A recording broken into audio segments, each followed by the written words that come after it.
Why, hello everyone. Welcome to Redneck Ways After Dark. Tonight, we're going to be listening to an old radio program from the 1950s called The Creaking Door.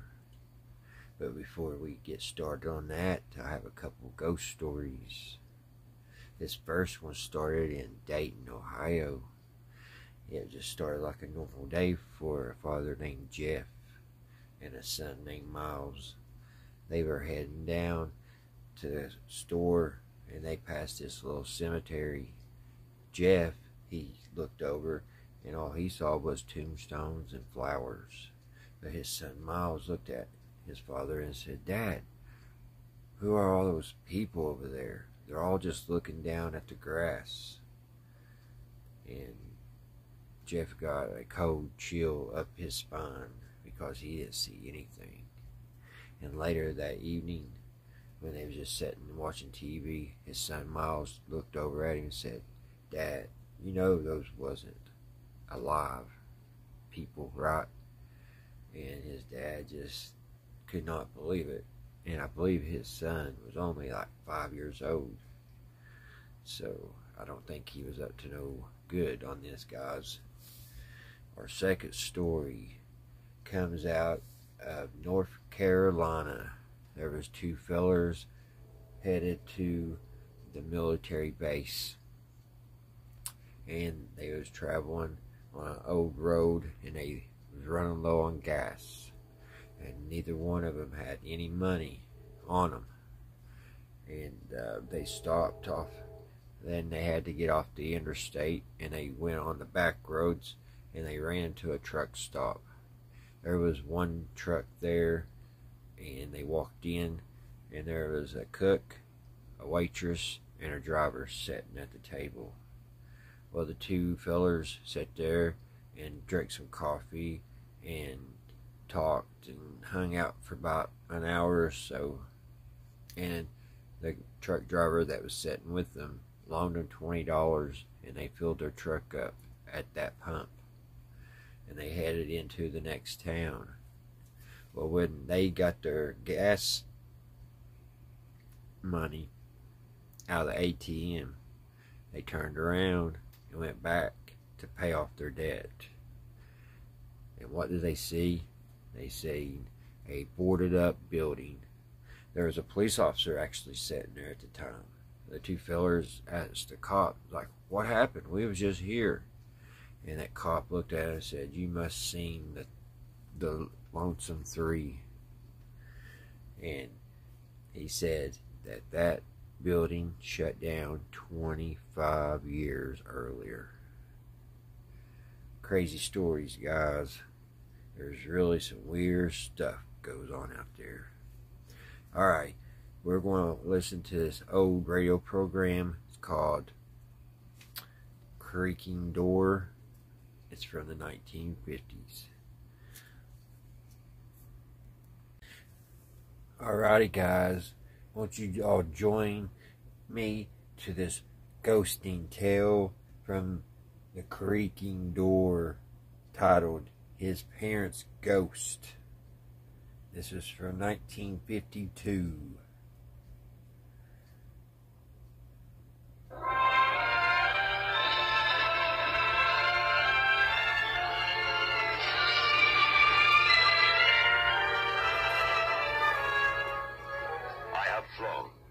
I have sailed. I have moved about this world of ours, and ever in search of the finest of its kind, we bring you the tops in spine chillers.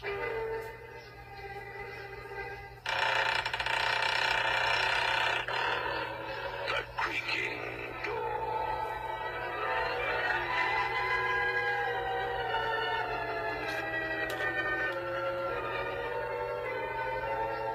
Manufacturers of State Express 3/5 Filter King cigarettes take pleasure in presenting The Creaking Door.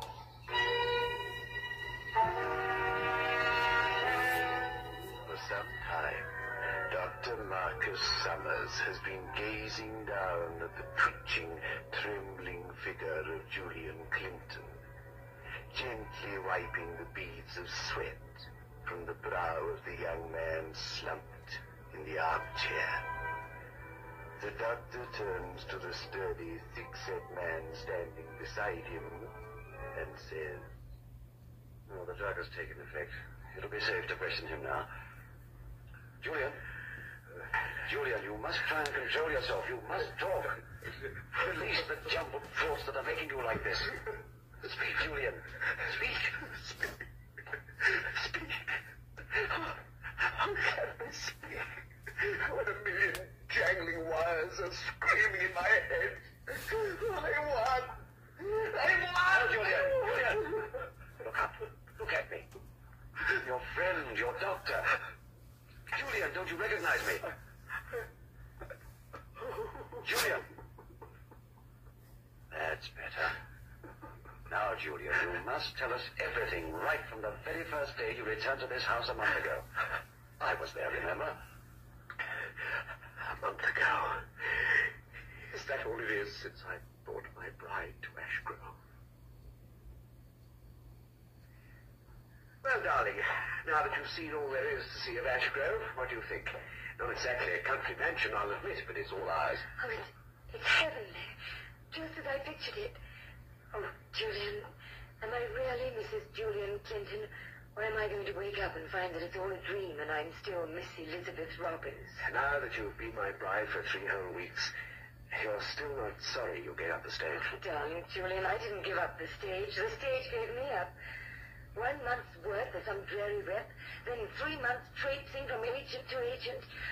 If I hadn't met you, I think I should have gone off my head. Oh, sorry. Sorry? Why do you say sorry like that? Nothing, darling. Well, you told me of your nervous breakdown, and it wasn't very tactful of me to remind you of it. Please, Liz, I told you before, you don't have to treat me with kid gloves. I'm all right now. I'm all right, thanks to you. Bless you. I'm going upstairs, get some of the dust off me. I won't be long.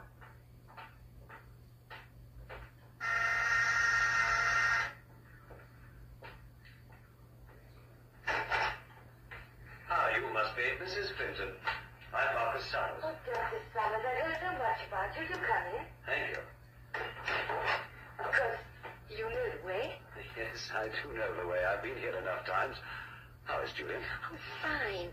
Now and again he gets these terrible nightmares, but not often. He had a bad time, didn't he? His breakdown, I mean. Yes, a terrible business. He told you about it then? Yes, about seeing a motor accident and finding out that the 2 people burnt to death were his own parents. Oh, how awful it must have been for him. There was nothing he or anyone could do. The car skidded into a tree and caught fire. When Julian drove up on his motorbike, the car was a blazing inferno. No one could get near. And of course it was some time later that he learned that the occupants were his own parents. It makes me go cold thinking about it. Yes, very sad. Julian was home a week when it happened. He'd been overseas for 2 years. I'm afraid he collapsed under the strain and had to go into a sanatorium. As soon as he was discharged, I advised a change of scene. I'm glad you did, Doctor. Otherwise he'd never have met me. Oh, Julian won't be long. Can I get you a drink? No! Julian! Heavens! Julian, what is it? It's there, through the window. Down there. Look! Where, darling? In the lane beyond that oak tree. It's burning, I tell you. Somebody's been burning some leaves. Boy Scouts camping, I suppose. In the center. There was a car. A small car. Like a toy model. Darling, I can't see The it. best thing is for us to have a closer inspection. Let's take a look at that fire.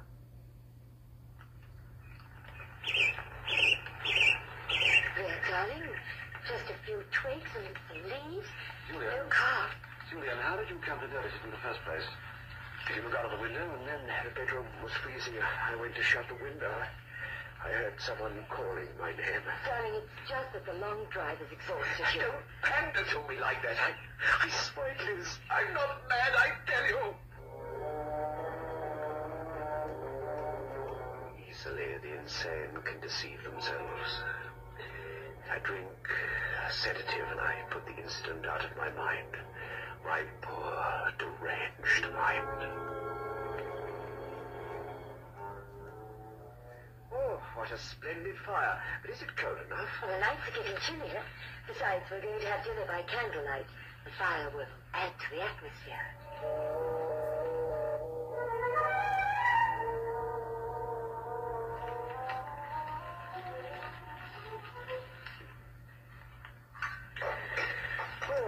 What a meal. What a girl. What a wife. Enjoy it? Oh, it was marvelous. Now enjoy your coffee, darling. You don't have to clear away yet. I'm not. I'm just coming over to kiss the sweetest husband in the whole wide world. Oh, look at those French windows.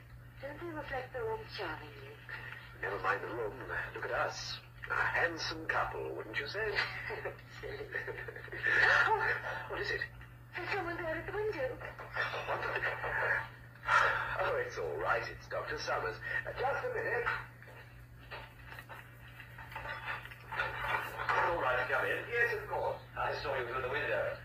It was Amy walking round the front door. Good evening, Mrs. Benton. Good evening, Dr. Summers. Oh, I had a long and exhausting round. Any coffee left? I'll make some fresh. No, please don't bother. Just so long as it's reasonably warm. We just had ours. Mrs. Clinton, there's a look about you which says you were not expecting me, am I right? Oh, you're very welcome, of course. Really, Julian, didn't you tell your wife you invited me in for some coffee and a game of chess after dinner? Oh, I'm sorry, I forgot all about it. You mind, Liz? Oh, no, of course not. It was seeing you at the window. It quite startled me. Your coffee, Doctor. Oh, thank you. Tastes good. I'm sorry if I startled you, Mrs. Clinton. I mean, after all the fuss at the front door. Oh, think nothing of it. What about the game of chess, huh? While Liz knitted serenely by the fire, was that memory of a happy, peaceful, domestic evening a fragment of my diseased mind, too? And then the following evening, I was having my customary cigarette with my coffee after dinner.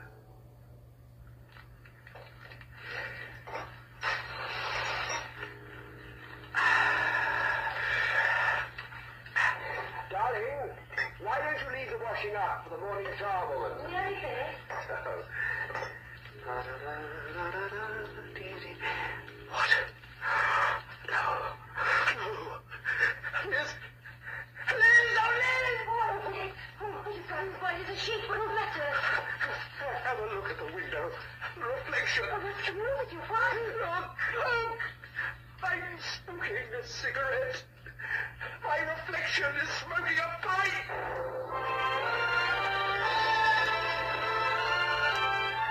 Move in world class. Get the taste of new smooth State Express 3.5s today. We promise you, it's the smoothest cigarette you can get.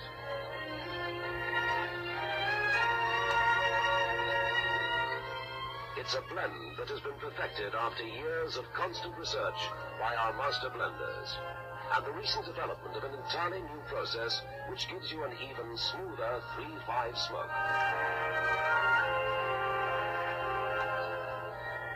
We promise you, it's the smoothest cigarette you can get. Move in world class. Get the taste of new smooth State Express 3.5s today.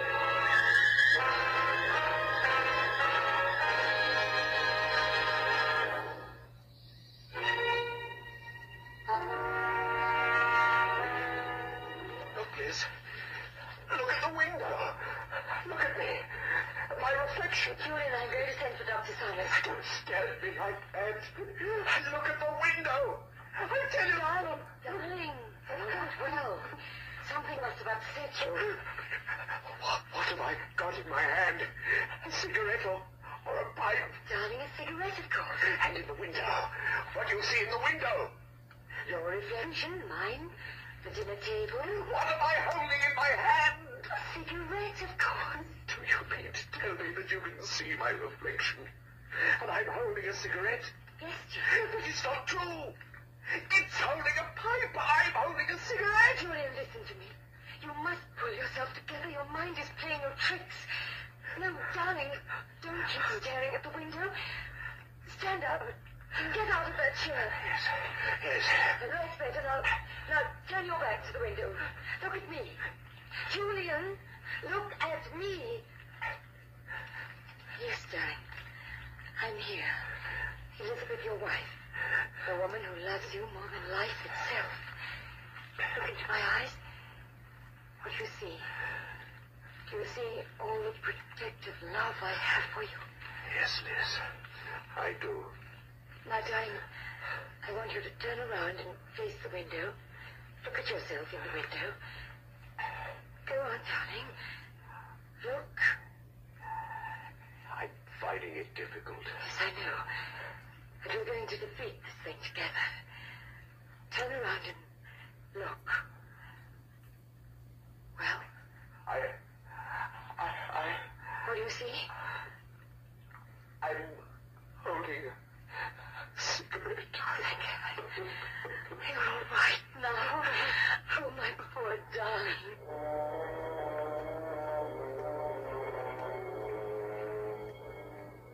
The protection and love of Elizabeth gave me some hope.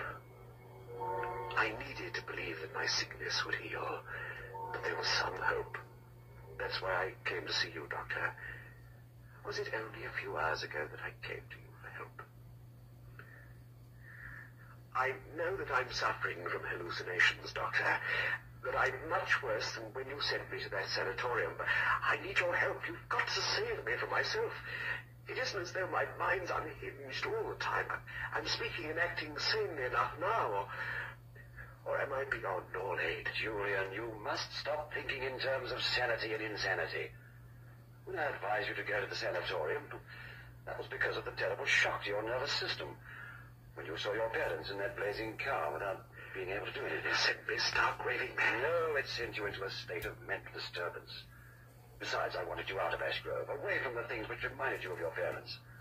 That's why I suggested that trip overseas, new surroundings, new faces. Thank heaven you did. I never have met Liz. You were away 8 months in all. Yes. Now, you remember that before you went into the sanatorium, you'd wake up in the middle of the night with visions of your dead parents standing by your bed. Oh, don't please. Sorry, Julian, if I'm to help you, we've got to face your problems squarely. Many bereaved people suffer similar experiences for a while. In Australia, did you have any hallucinations there? Once or twice.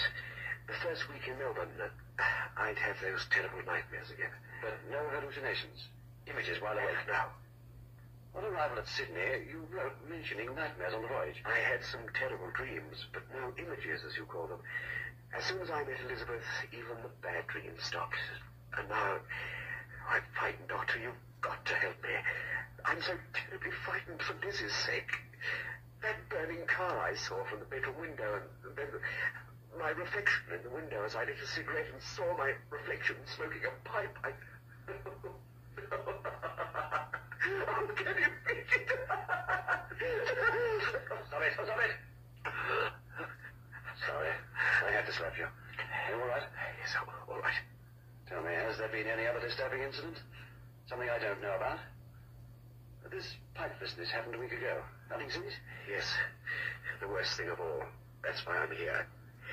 My dear, darling Liz, whom I love more than life itself. Last night, after a terrible day of depression, Liz persuaded me to take a sleeping pill. I went off right away. What? No. Julian. No. Liz. Are you your wife? You're killing me. Liz. It's all right, darling. You didn't know what you were doing. Your neck. Why are you rubbing your neck? Oh, my darling, what have I done to you? Nothing, darling. Julian, you mustn't think any more about it. It was just one of your nightmares. I wasn't. I didn't, Liz. That I should try to strangle you. Oh, what am I going to do? What am I going to do?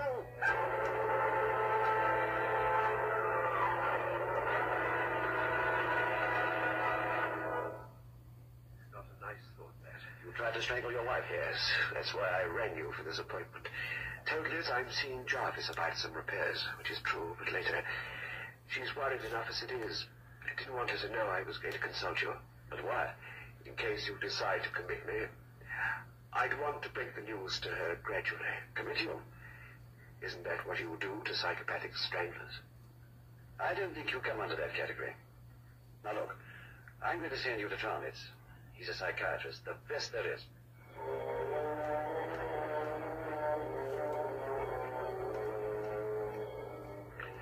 Trowitz, psychiatrist. Would he have been able to help me? But my mind couldn't last that long, could it? Only a few more hours and the last few strains of sanity is snapped. I haven't eaten a thing. I'm not hungry. Darling, where did you go when you left here this morning? I told you, Jarvis. I phoned an hour after you left. You said you hadn't been there. I got there later. All right, I'll tell you. You're too wonderful to lie to. I saw Dr. Summers. Told you what I tried to do to you last night. Oh, darling. Perhaps I should be put away for your sake. Look. Look at me! In the window, it's making faces at me! Put that chair down! Julian, what have you done? What are you doing?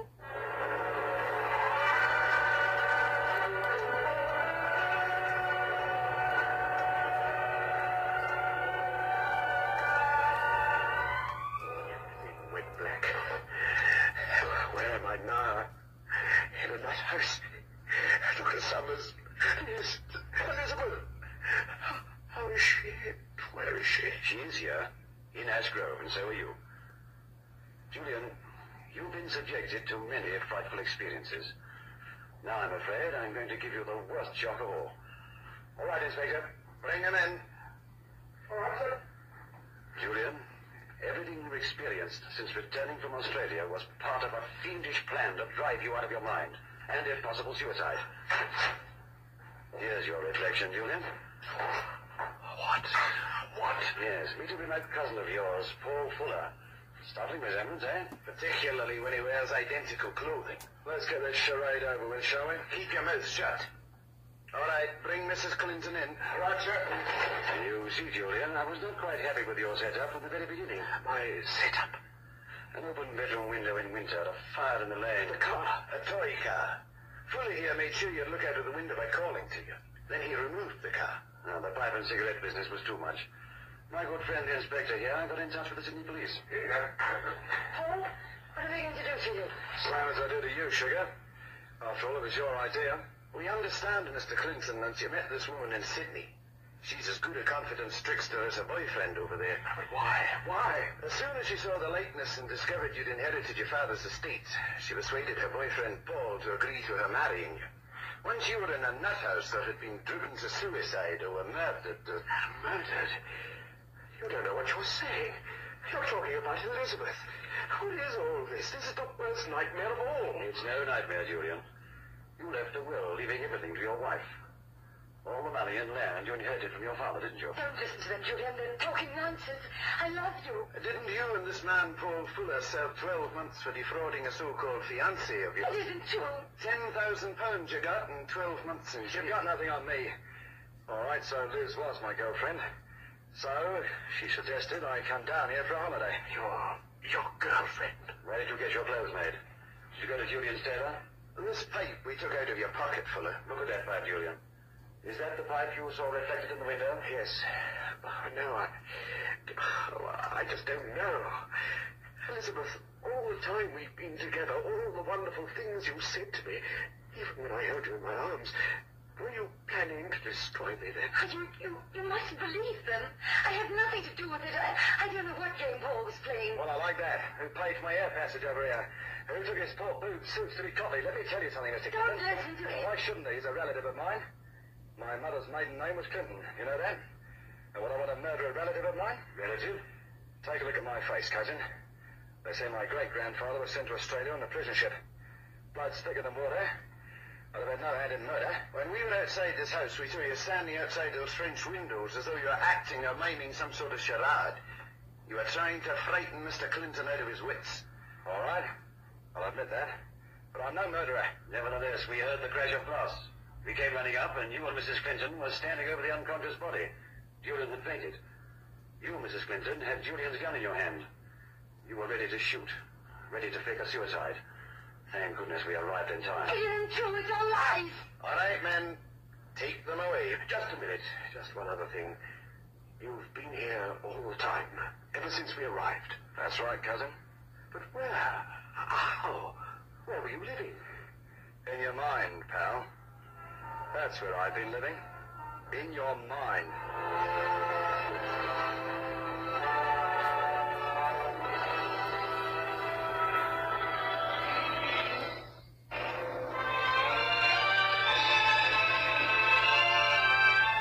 Move in world class. Get the taste of new smooth State Express 3.5s today. We promise you, it's the smoothest cigarette you can get.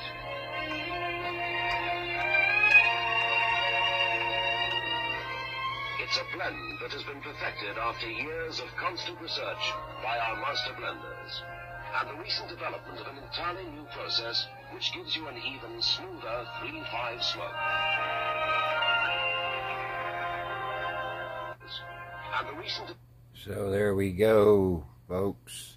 Another horrible story of betrayal. There was no really ghost there. Just greed. Alright, guys. I hope you all didn't get too spooked. And keep those toes away from the bedside. Keep them covered, because you never know what's lurking underneath that bed. Until the next one, guys. See you next time.